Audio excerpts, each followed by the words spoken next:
के लिए प्रधानमंत्री मोदी के साथ लेक्स फ्रीडमैन का पॉडकास्ट जरा सुनिए।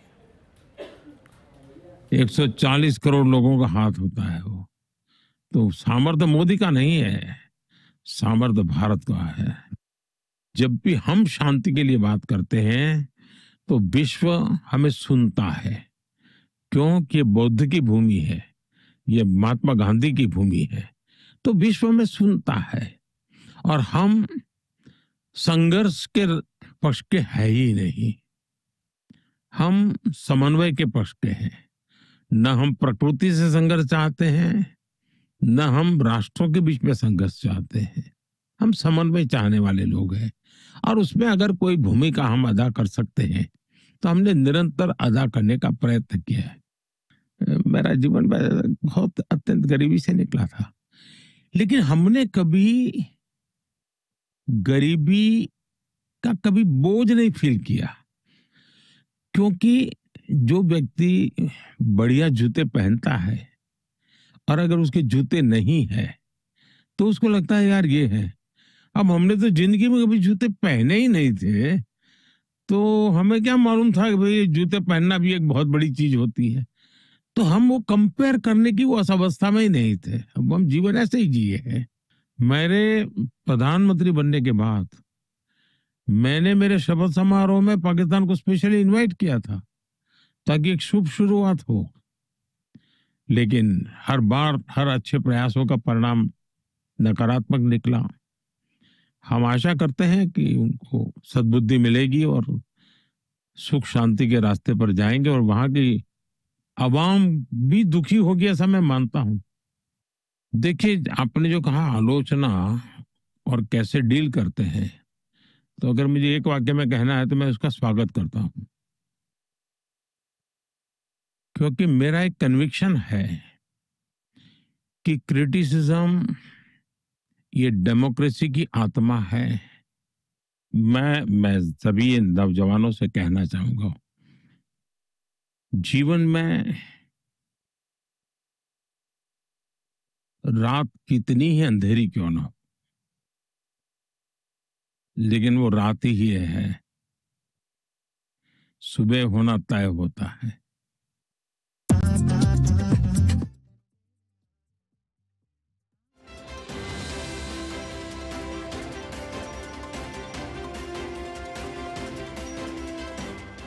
तो लेक्स फ्रीडमैन का पॉडकास्ट प्रधानमंत्री मोदी ने 3 घंटे तक चर्चा की लेक्स फ्रीडमैन के साथ। लेक्स फ्रीडमैन ने इसे सबसे शक्तिशाली बातचीत बताया। भारत बुद्ध और गांधी का देश है, ये मोदी जी ने कहा। आज विश्व भारत को सुनता है, ये भी प्रधानमंत्री मोदी ने कहा। उन्होंने कहा कि हम विश्व में शांति चाहते हैं, हम संघर्ष नहीं समन्वय चाहते हैं। 140 करोड़ देशवासी है मेरे सामर्थ्य है, और भारत में धार्मिक परंपराएं जीवन शैली हैं, ये भी उन्होंने कहा। ये लगभग 3 घंटे के आसपास का पॉडकास्ट जो लेक्स फ्रीडमैन ने किया है प्रधानमंत्री मोदी के साथ। इस दौरान प्रधानमंत्री मोदी ने तमाम बातें कही। संघर्ष किए हैं। एक ऐसा देश जहां कई संस्कृतियां हैं और बहुत सारे समुदाय भी हैं। ऐसा देश जिसके इतिहास में धार्मिक, सामाजिक और राजनीतिक तनाव की कई घटनाएं रही हैं। वे सख्त और कभी-कभी थोड़े विवादित फैसले लेने के लिए भी जाने जाते हैं, और इसी वजह से करोड़ों लोग उन्हें पसंद भी करते हैं और कई उनकी आलोचना भी करते हैं। हमने इन सब विषयों पर एक लंबी बातचीत की है। दुनिया में सभी बड़े नेता उनका सम्मान करते हैं और उन्हें शांति के सिपाही और एक दोस्त की तरह देखते हैं। ऐसे देशों के नेता भी उनका सम्मान करते हैं जहां युद्ध चल रहे हैं, चाहे बात अमेरिका चीन की हो, यूक्रेन रूस की हो, या बात इजराइल फिलिस्तीन या मिडिल ईस्ट की हो। उनका हर जगह सम्मान है। आज के इस समय में कम से कम मुझे इस बात का आभास हो गया है कि इंसानियत और इंसानों का भविष्य इस समय एक नाजुक मोड़ पर खड़ा है। कई जगह युद्ध हो सकते हैं। ये युद्ध देशों से लेकर दुनिया तक फैल सकते हैं। न्यूक्लियर पावर देशों में तनाव बढ़ना, एआई से लेकर न्यूक्लियर फ्यूजन तक के तकनीकी विकास ऐसे बदलाव लाने का लक्ष्य रखते हैं जो समाज और भू राजनीति को पूरी तरह से बदल सकते हैं।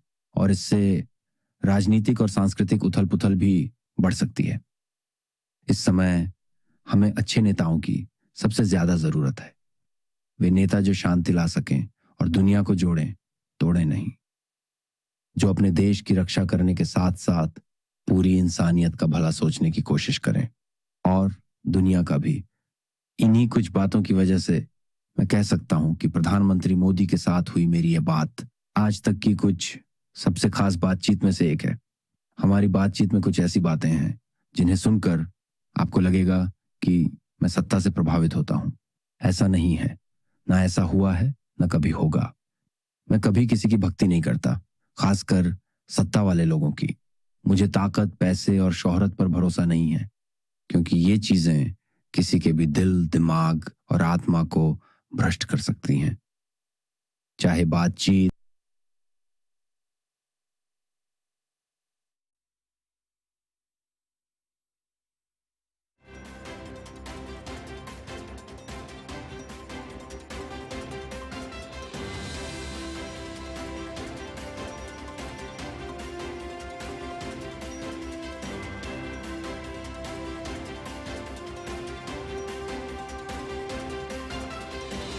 लेग स्प्रेडमैन को आप सुन रहे तो उन्होंने कहा कि इस वक्त बुद्ध की जरूरत है, युद्ध की जरूरत नहीं है। और जिस तरीके से प्रधानमंत्री मोदी भारत को संभाल रहे हैं और वैश्विक परिदृश्य में एक बड़ी ताकत के तौर पर उभरे हैं, यकीनन ऐसे नेता की जरूरत है। ये 3 घंटे के आसपास का पॉडकास्ट है जो लेग स्प्रेडमैन ने प्रधानमंत्री मोदी का किया है। प्रधानमंत्री मोदी ने इस दौरान कई बातों का जिक्र किया। उन्होंने कहा कि आज विश्व भारत को सुनता है। हम विश्व में शांति चाहते हैं। हम संघर्ष नहीं, समन्वय चाहने वाले लोग हैं। 140 करोड़ देशवासी मेरा सामर्थ्य है और भारत में धार्मिक परंपराएं जीवन शैली है।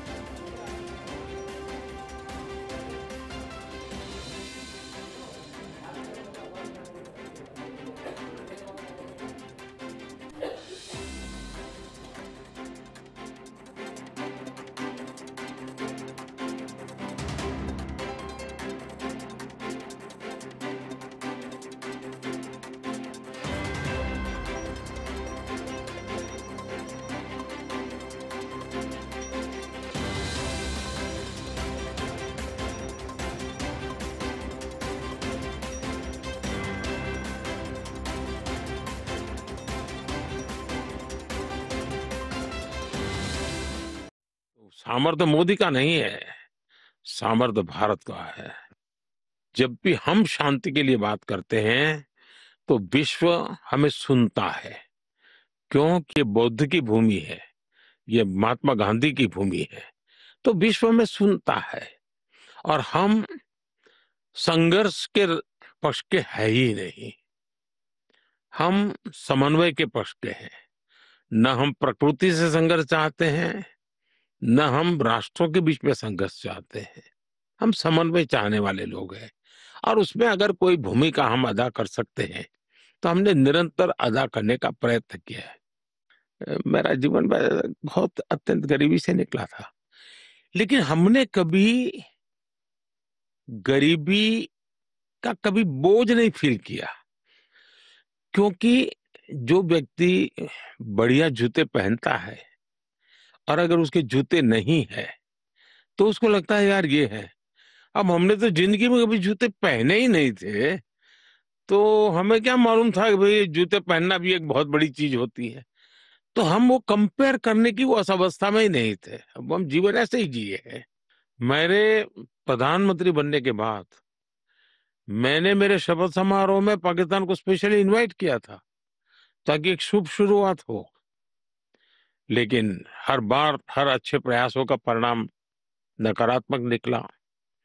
हम आशा करते हैं कि उनको सद्बुद्धि मिलेगी और सुख शांति के रास्ते पर जाएंगे, और वहां की आवाम भी दुखी होगी ऐसा मैं मानता हूं। देखिए, आपने जो कहा आलोचना और कैसे डील करते हैं, तो अगर मुझे एक वाक्य में कहना है तो मैं उसका स्वागत करता हूं, क्योंकि मेरा एक कन्विक्शन है कि क्रिटिसिज्म ये डेमोक्रेसी की आत्मा है।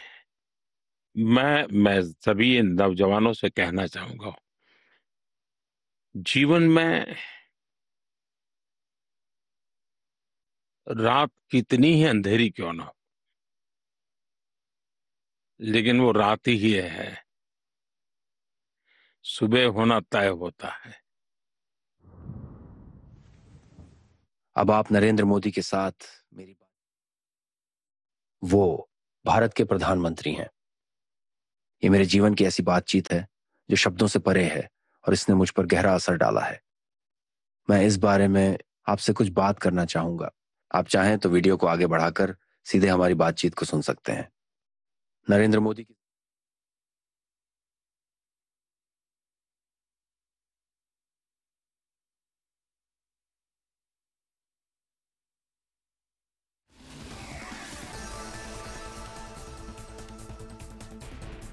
पर उन्होंने भारत को बांधे रखने के लिए कई संघर्ष किए हैं।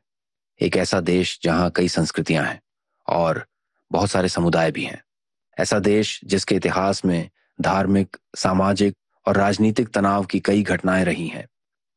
वे सख्त और कभी-कभी थोड़े विवादित फैसले लेने के लिए भी जाने जाते हैं और इसी वजह से करोड़ों लोग उन्हें पसंद भी करते हैं और कई उनकी आलोचना भी करते हैं। हमने इन सब विषयों पर एक लंबी बातचीत की है। दुनिया में सभी बड़े नेता उनका सम्मान करते हैं और उन्हें शांति के सिपाही और एक दोस्त की तरह देखते हैं। ऐसे देशों के नेता भी उनका सम्मान करते हैं जहां युद्ध चल रहे हैं, चाहे बात अमेरिका चीन की हो, यूक्रेन रूस की हो, या बात इजराइल फिलिस्तीन या मिडिल ईस्ट की हो। उनका हर जगह सम्मान है।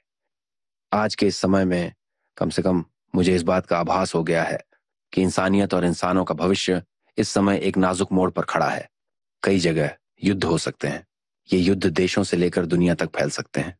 न्यूक्लियर पावर देशों में तनाव बढ़ना, एआई से लेकर न्यूक्लियर फ्यूजन तक के तकनीकी विकास ऐसे बदलाव लाने का लक्ष्य रखते हैं जो समाज और भू राजनीति को पूरी तरह से बदल सकते हैं और इससे राजनीतिक और सांस्कृतिक उथल पुथल भी बढ़ सकती है। इस समय हमें अच्छे नेताओं की सबसे ज्यादा जरूरत है। वे नेता जो शांति ला सकें और दुनिया को जोड़ें, तोड़ें नहीं। जो अपने देश की रक्षा करने के साथ साथ पूरी इंसानियत का भला सोचने की कोशिश करें और दुनिया का भी। इन्हीं कुछ बातों की वजह से मैं कह सकता हूं कि प्रधानमंत्री मोदी के साथ हुई मेरी यह बात आज तक की कुछ सबसे खास बातचीत में से एक है। हमारी बातचीत में कुछ ऐसी बातें हैं जिन्हें सुनकर आपको लगेगा कि मैं सत्ता से प्रभावित होता हूं। ऐसा नहीं है, ना ऐसा हुआ है, ना कभी होगा। मैं कभी किसी की भक्ति नहीं करता, खासकर सत्ता वाले लोगों की। मुझे ताकत, पैसे और शोहरत पर भरोसा नहीं है, क्योंकि ये चीजें किसी के भी दिल, दिमाग और आत्मा को भ्रष्ट कर सकती हैं। चाहे बातचीत कैमरे के सामने हो या कैमरे के बिना, मेरी हमेशा कोशिश रहती है कि मैं इंसानी दिमाग को पूरी तरह समझ पाऊं। अच्छा हो या बुरा, मुझे सब कुछ जानना और समझना है। अगर हम गहराई में जाए तो मुझे लगता है कि हम एक ही हैं। हम सब में कुछ अच्छाई है और कुछ बुराई भी है। हम सब की अपने अपने संघर्ष और उम्मीदों की कहानियां हैं। चाहे आप दुनिया के बड़े नेता हों या भारत के कोई मजदूर, या चाहे आप अमेरिका में काम करने वाले मजदूर या किसान हों। वैसे इससे मुझे याद आया कि मैं ऐसे कई अमेरिकन मजदूरों और किसानों से कैमरे के बिना बात करूंगा, कैमरे के सामने भी कर सकता हूं, क्योंकि अभी मैं दुनिया और अमेरिका में घूम रहा हूं।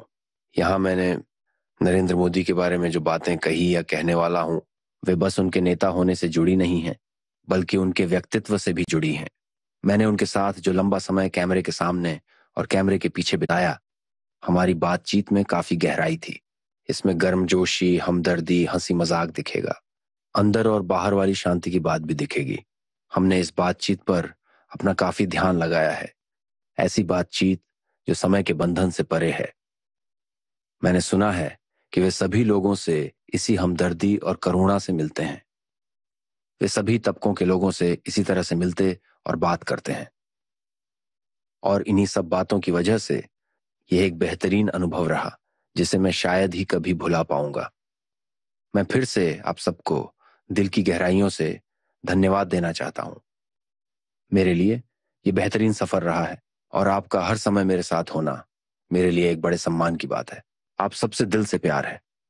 आप लेक्स फ्रीडमैन पॉडकास्ट देख रहे हैं। तो दोस्तों, वो घड़ी आ गई है जब आप मेरी बातचीत सुनेंगे भारत के पीएम नरेंद्र मोदी के साथ। मैं आपको बताना चाहूंगा कि मैंने उपवास रखा है। अब वैसे 45 घंटे यानी लगभग 2 दिन हो गए हैं। मैं बस पानी पी रहा हूँ, खाना बंद है। मैंने ये इस बातचीत के सम्मान और तैयारी के लिए किया है, ताकि हम आध्यात्म वाले तरीके से बात करें। मैंने सुना है कि आप भी काफी उपवास रखते हैं। क्या आप उपवास रखने का कारण बताना चाहेंगे, और इस समय आपके दिमाग की क्या स्थिति होती है? पहले तो मेरे लिए बड़ा आश्चर्य है कि आपने उपवास रखा, और वो भी उस भूमिका से रखा कि जो जैसे मेरे सम्मान में हो रहा हो। मैं इसके लिए आपका बहुत आभार व्यक्त करता हूं। भारत में जो धार्मिक परंपराएं हैं,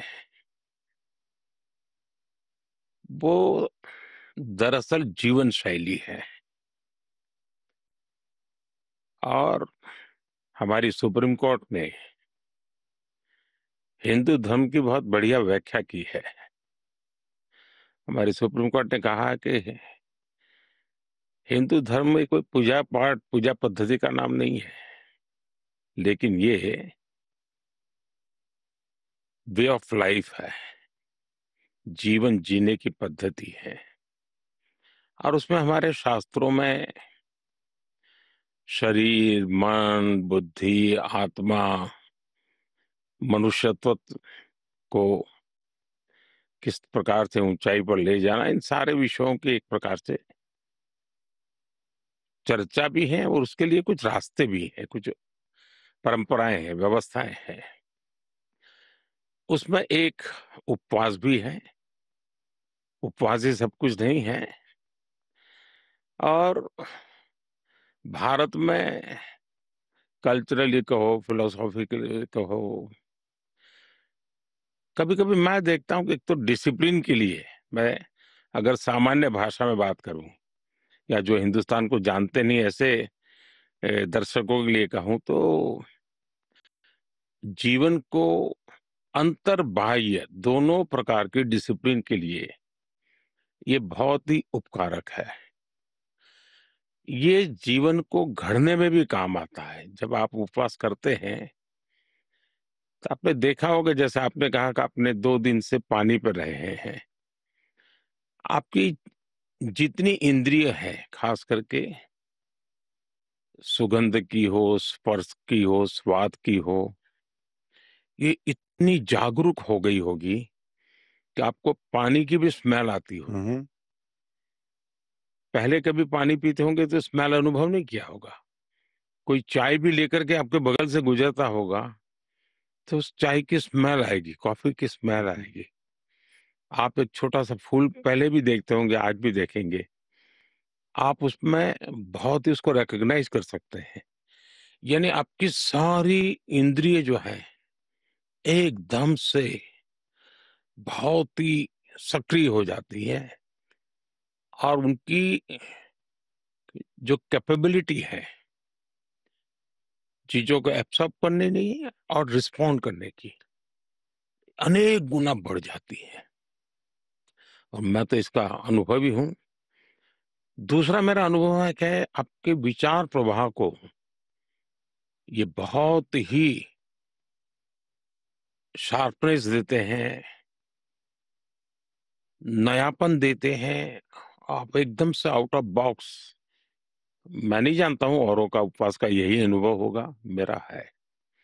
दूसरा, ज्यादातर लोगों को लगता है कि उपवास मतलब खाना छोड़ देना, खाना न खाना। ये तो हो गया एक फिजिकल एक्टिविटी। कोई व्यक्ति किसी कठिनाई के कारण उसको कुछ खाना नहीं मिला, पेट में कुछ नहीं गया, अब उसको कैसे उपवास मानेंगे? ये एक साइंटिफिक प्रक्रिया है। अब जैसे मैं लंबे समय पर उपवास करता हूं, तो उपवास के पहले भी मैं 5-7 दिन पूरे बॉडी को इंटरनली क्लीन अप करने के लिए जितने भी आयुर्वेद की प्रैक्टिसेस हैं, योगा की प्रैक्टिसेस हैं, या हमारी ट्रेडिशनल प्रैक्टिसेस उनको करता हूँ। फिर मैं कोशिश करता हूँ उपवास एक्चुअली शुरू करने से पहले बहुत पानी पीना, मैंने हो सके उतना ज्यादा पानी पीना। तो डिटॉक्सिफिकेशन जिसको कहें, इसके लिए एक प्रकार से मेरा बॉडी रेडी हो जाता है। और फिर जब मैं उपवास करता हूं तो मेरे लिए उपवास एक डिवोशन होता है, मेरे लिए उपवास एक डिसिप्लिन होती है। और मैं उपवास के समय कितनी ही बाहर की गतिविधि करता हूं, लेकिन मैं अंतर मन में खोया हुआ रहता हूं, मेरे भीतर रहता हूं। और वो मेरा एक्सपीरियंस एक बहुत अद्भुत अनुभूति होती है। और ये उपवास मैं कोई किताबों को पढ़ करके या किसी के उपदेश के कारण या मेरे परिवार में अगर कोई कारणसर उपवास चल रहा है तो उन चीजों से नहीं हुआ है। मेरा खुद का एक एक्सपीरियंस था। स्कूल एज में हमारे यहाँ महात्मा गांधी की जो इच्छा थी गौ रक्षा की, उसको लेकर के एक आंदोलन चलता था। सरकार कोई कानून नहीं बना रही थी उस समय। पूरे देश में एक दिन का उपवास करने का, सार्वजनिक जगह पर बैठ करके करने का कार्यक्रम था। हम तो बच्चे थे, अभी प्राइमरी स्कूल से शायद निकले होंगे। मेरा मन कर गया कि मुझे उसमें बैठना चाहिए। और मेरे जीवन का वो पहला अनुभव था। उतनी छोटी आयु में मैं कुछ, मुझे भूख लग रही है, मुझे खाने की इच्छा हो रही है, मैं जैसे कुछ नई एक चेतना प्राप्त कर रहा था, नई एनर्जी प्राप्त कर रहा था। तो मैं कन्विक्शन मेरा बना कि ये कोई विज्ञान है, इसको ये सिर्फ खाना न खाने का झगड़ा नहीं है, ये उससे कहीं बाहर की चीज है। फिर मैंने धीरे धीरे खुद को कई प्रयोगों से अपने शरीर को, मन को गढ़ने का प्रयास किया। तो कैसे कि लंबी प्रक्रिया से मैं उपवास से निकला हूं। और दूसरी बात है कि मेरी एक्टिविटी कभी बंद नहीं होती, मैं उतना ही काम करता हूं, कभी कभी तो लगता है ज्यादा करता हूं। और दूसरा मैंने देखा है कि उपवास के दरमियान मुझे अगर कहीं अपने विचारों को व्यक्त करना है तो मैं आश्चर्य हो जाता हूँ, ये विचार कहाँ से आते हैं, कैसे निकलते हैं। हाँ, मैं बड़ा अद्भुत अनुभूति करता हूँ। तो आप उपवास में भी दुनिया के बड़े लोगों से मिलते हैं, आप अपना प्रधानमंत्री वाला काम भी करते हैं। तो निराश हो जाता है। और इसलिए मैंने हमेशा मेरे मित्रों से जब भी मुझे बात करने का मौका मिलता है मैं कहता हूं, भाई देखिए, पाने बनने के सपनों के बजाय कुछ करने का सपना देखो। जब करने का सपना देखते हो और मान लीजिए आपने 10 तक पहुंचना तय किया, 8 पहुंचे, तो आप निराश नहीं होंगे, आप 10 के लिए मेहनत करोगे। लेकिन आपने कुछ बनने का सपना तय कर लिया और नहीं हुआ, तो जो हुआ है वो भी आपको बोझ लगने लगेगा। और इसलिए जीवन में इसकी कोशिश करनी चाहिए। दूसरी, क्या मिला क्या नहीं मिला, मन में भाव ये होना चाहिए मैं क्या दूंगा। देखिए, संतोष जो है ना, वो आपने क्या दिया उसकी कोख से पैदा होता है। और मैं आपको बताना चाहूंगा कि मेरा बचपन से ही यही करने का सपना था जो मैं अभी कर रहा हूं। तो मेरे लिए ये एक बहुत खास पल है। 17 साल की उम्र में एक और रोमांचक भाग आता है, जब आप घर छोड़कर 2 साल तक हिमालय में घूमते रहे। आप अपने उद्देश्य, सच और भगवान की तलाश में थे। वैसे आपके उस समय के बारे में लोग कम ही जानते हैं। आपका घर नहीं था, आपके पास कोई चीजें नहीं थी, आपका जीवन एकदम सन्यासी वाला था। आपके पास सिर के ऊपर छत नहीं होती थी। आप उस समय के कुछ आध्यात्मिक पलों, पद्धति या अनुभवों के बारे में बात करना चाहेंगे? आपने, मुझे लगता है, काफी मेहनत की। देखिए, मैं इस विषय में ज्यादा बातें बहुत करता नहीं हूं, लेकिन कुछ मैं बाहरी चीजें आपको जरूर कह सकता हूं। अब देखिए, मैं एक छोटे से स्थान पे रहा। हमारी जिंदगी ही एक सामूहिकता की थी, क्योंकि लोगों के बीच में ही रहना, जीना वही था। और एक लाइब्रेरी थी गांव में, तो वहां जाना, किताबें पढ़ना। अब उन किताबों में जो मैं पढ़ता था, तो मुझे लगता था कि मुझे अपने जीवन को, कि हम भी क्यों न ऐसे ट्रेन करें अपने जीवन को, ऐसी इच्छा होती थी। जब मैं स्वामी विवेकानंद जी के लिए पढ़ता था, छत्रपति शिवाजी महाराज के लिए पढ़ता था, ये कैसे करते थे, कैसे जीवन को बनाते थे। और उसके लिए मैं भी अपने साथ काफी प्रयोग करता रहता था। मेरे अच्छा, उस प्रयोगों का तो लेवल ऐसा ही था कि जिसको हम कहें कि एक शरीर के साथ जुड़े हुए रहते थे। जैसे मेरे यहाँ उतनी ठंड नहीं होती है, लेकिन दिसंबर महीने में ठंड होती है कभी। लेकिन फिर भी रात में और ठंडा लगता है, स्वाभाविक है। तो मैं कभी तय करता था कि मैं आज कहीं खुले में बाहर सो जाऊंगा और कुछ भी शरीर पे ओढ़ने के लिए नहीं लूंगा, देखता हूँ ठंड क्या करती है। तो मैं कभी कभी शरीर के साथ ऐसे प्रयोग बहुत छोटी आयु में कर लेता था, और वो मुझे हमेशा ऐसा रहता था।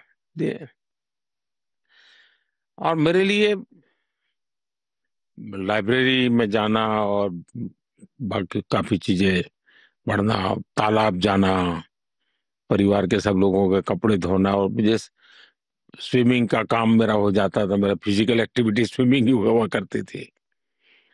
तो ये सारी चीजें मेरे जीवन से जुड़ी हुई थी। उसके बाद जब मैं विवेकानंद जी को पढ़ने लगा, तो मैं जरा और आकर्षित होने लगा। एक बार मैंने स्वामी विवेकानंद जी के लिए पढ़ा। उनकी माता जी बीमार थी। हम वो रामकृष्ण परमहंस जी के पास गए। उनसे झगड़ा करते थे, वो उनसे बहस करते थे अपने प्रारंभिक काल में। वे बौद्धिक भी जितनी शक्ति का उपयोग कर सकते थे, करते थे। और कहे कि मेरी माँ बीमार है, मैं पैसे कमाता तो आज माँ की कितनी सेवा करता, वगैरह वगैरह। तो रामकृष्ण देवरा ने कहा, भाई मेरा सब सर क्यों खा रहे हो तुम? जाओ, ये माँ काली के पास जाओ, माँ काली है, उससे मांगो तुझे जो चाहिए वो। तो विवेकानंद जी गए, माँ काली की मूर्ति के सामने घंटों तक बैठे, साधना की, बैठे रहे। कई घंटों के बाद वापस आए, तो रामकृष्ण देव ने पूछा,